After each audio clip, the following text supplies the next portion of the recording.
There are moments in life that look so ordinary, so harmless, that no one thinks twice about them until it's too late to change anything. A cup of coffee cooling on a counter, a phone buzzing quietly against a table, a Facebook post uploaded at 7:42 p.m. on an uneventful Thursday evening, a post that seemed cute, simple, another casual update from a young woman who never imagined that the final thing she shared with the world would become the key detectives used to find her killer. This is the story of 24-year-old Mira Dalton, a woman remembered by everyone who knew her, not through headlines or tragedy, but through warmth, compassion, and tiny gestures of kindness that made people feel cared for. If you asked anyone in her small hometown of Ridgway Falls who Mira was, they would smile before answering.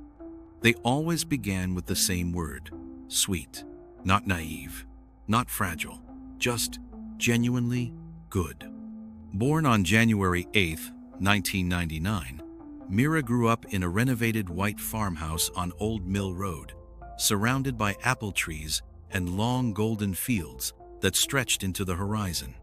As a child, she collected abandoned kittens, spent afternoons photographing wildflowers with her hand-me-down Canon camera, and stayed close to her mother, Laura, who would later describe Mira as gentle, observant, and always thinking about how other people felt. Mira was the kind of person who remembered birthdays, who baked muffins for new neighbors, who texted friends to ask if they got home safely even if she herself was exhausted. Her mother said, "She had this way of making you feel seen.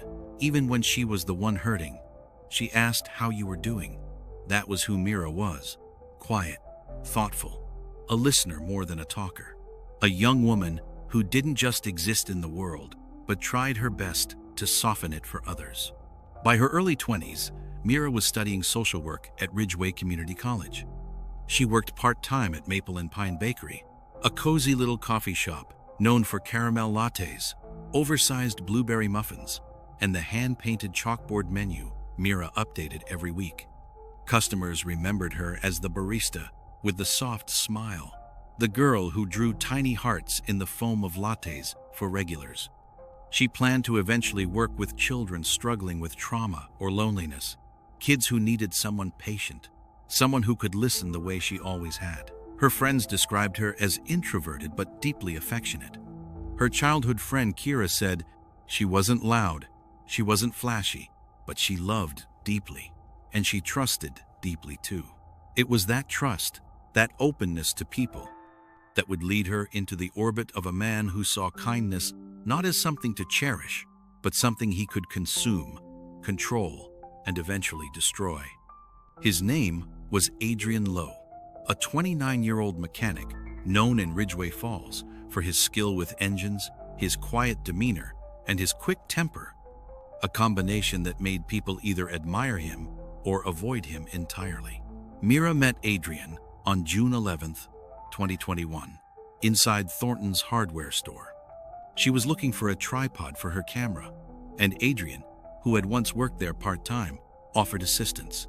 The security footage later shown during trial captured a chilling contrast. Adrian leaning in too close, smiling with practiced confidence, while Mira stood politely, unaware of the danger she was stepping into. That night she texted Kira, "I met this guy today. He's kind of intense, but funny? Not sure. Maybe I'll see him again." They met for coffee a week later at Ridgway Roasters, the small cafe behind the grocery store. Adrian talked about woodworking, hiking, and cars. He seemed stable, grounded, mature, everything Mira interpreted as a sign of reliability. What she didn't see was the storm brewing behind his charm. A witness would later testify, Adrian had two versions of himself, the one the world saw, and the one you didn't see until he had you alone. The red flags were subtle at first, almost invisible. He texted constantly, wanted to know where she was, who she was with, what time she'd be home. It began with phrases that sounded caring rather than controlling. "I want to make sure you're safe. Text me when you get there. Why didn't you respond faster?" But Mira's friends noticed the shift. On August 3, 2021, Kira saw faint bruises on Mira's wrist. Mira excused it quickly. "It's nothing.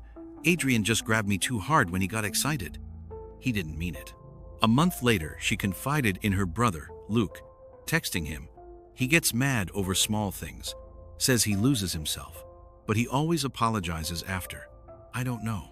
I'm confused." Adrian began showing up unannounced at her job. He'd sit in his truck outside Maple and Pine Bakery for hours, just watching her through the window. Her coworker Danny said he'd stare in at her, not smiling, just watching. By October 2021, Mira tried to end the relationship. She messaged him, "I need space. I need to focus on school. We're not working." Adrian didn't take it well. He showed up at her house at 1:13 a.m., pounding on the door until her father threatened to call police. After that, Adrian vanished from her life, or so Mira thought. In reality, he didn't let go. He simply waited. The night everything changed was Thursday, March 10th, 2022. It was cold, drizzling lightly. The kind of quiet evening Mira loved because it meant a calm closing shift at the bakery. She clocked out at 7:31 p.m. At 7:42 p.m., she posted a picture on Facebook, a simple photo of latte art, the caption reading, "Late night practice round. I'm finally getting better at these." Friends liked it. Her mother commented a heart emoji. No one noticed the detail reflected in the stainless steel picture, the dark silhouette of a man standing outside the window. No one knew the shadow would become the key to solving her murder. According to the timeline detectives later reconstructed, Mira pulled into her driveway at 7:58 p.m. A neighbor spotted her getting out of her car. At 8:04 p.m., her Ring doorbell camera recorded her unlocking her front door. At 8:06 p.m., another figure appeared behind her. At 8:07, the door shut. At 8:19 p.m., a loud thud came from inside the house. At 8:26 p.m., her phone went offline. Mira would never be seen alive again. The next morning, March 11th, at 9:15 a.m., Mira's mother arrived at her home after several unanswered calls. The door was unlocked, the living room light still on. She called her daughter's name, but the house was silent. Mira's shoes were neatly by the door, just as she always left them.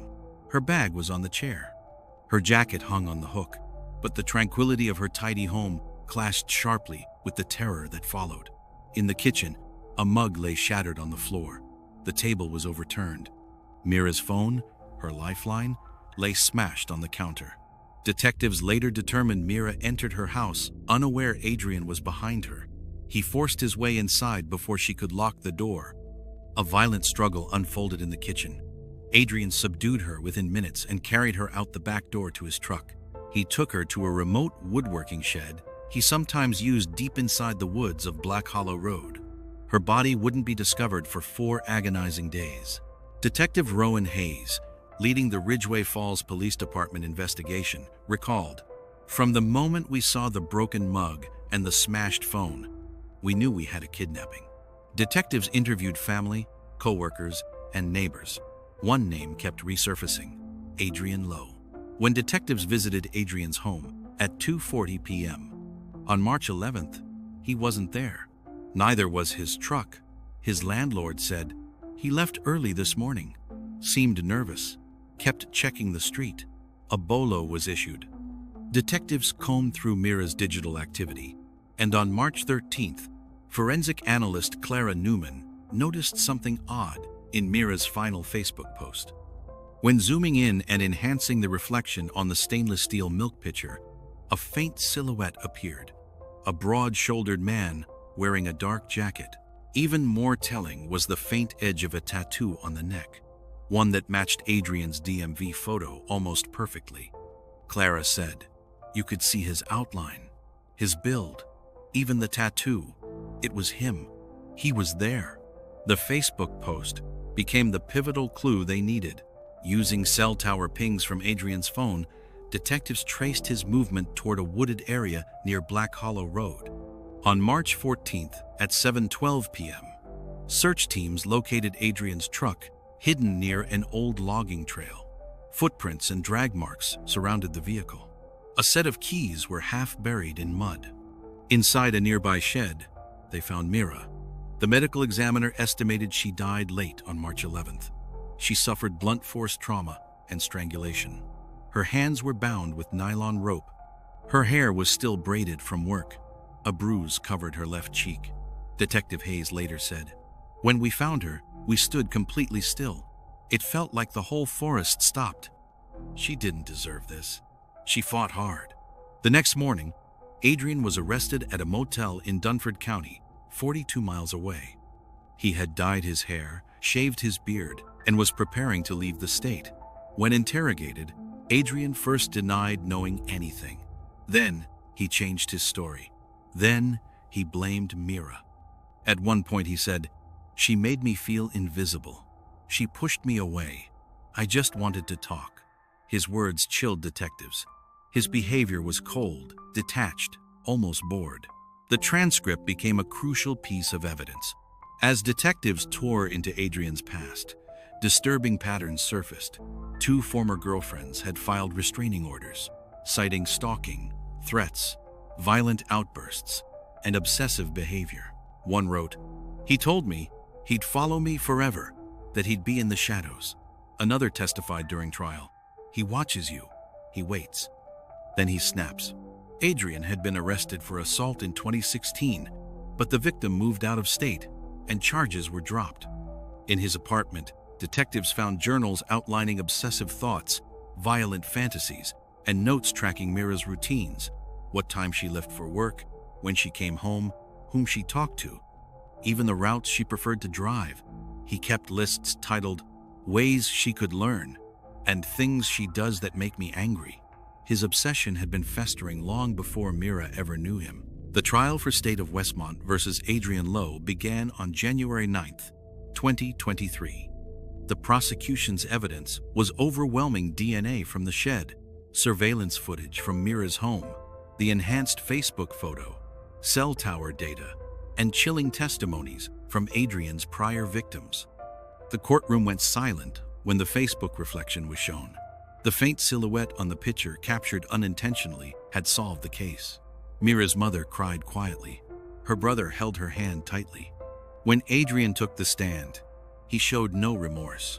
He tried to portray Mira as manipulative, himself as misunderstood, but the jury wasn't convinced. After 6 hours of deliberation, on January 26, 2023, the verdict was read: guilty on all counts: first-degree murder, kidnapping, and stalking. Adrian was sentenced to life in prison without the possibility of parole. He showed no reaction, not one flicker of emotion. In the aftermath of her death, Mira's family refused to let her be remembered as a victim alone. They created the Mira Dalton Foundation, dedicated to helping young adults recognize signs of coercive control, digital stalking, and emotional manipulation long before it escalates. Her mother said, "If we can save even one life, then Mira's light continues." The foundation partners with colleges, shelters, and community centers to teach digital safety, documentation strategies, and the early warning signs of obsessive behavior. Every March 10th, the town of Ridgway Falls holds a candlelight vigil. Hundreds attend. They don't talk about Adrian. They talk about Mira, her laughter, her love for animals, her dreams of helping others, her kindness. Her friend Kira said at a vigil, "She wasn't a victim. She was a person, a whole, beautiful person, and we will never forget her." And perhaps the most haunting part of her story is this: sometimes the smallest, simplest moments hold the answers we never expect. A Facebook post, a reflection, a shadow, a detail so small it almost went unnoticed. Yet it helped bring justice to a young woman who deserved far better than the fate she suffered. Mira didn't get to finish her story, but by telling it, we honor her life, her kindness, and the people she touched. And so, if Mira's story moved you, please take a moment to share your thoughts in the comments. Like the video to help it reach more people, and subscribe not for the algorithm, but so these stories, these lives, are not forgotten. Their voices matter. Their memories matter. And together, we make sure they're never lost to silence.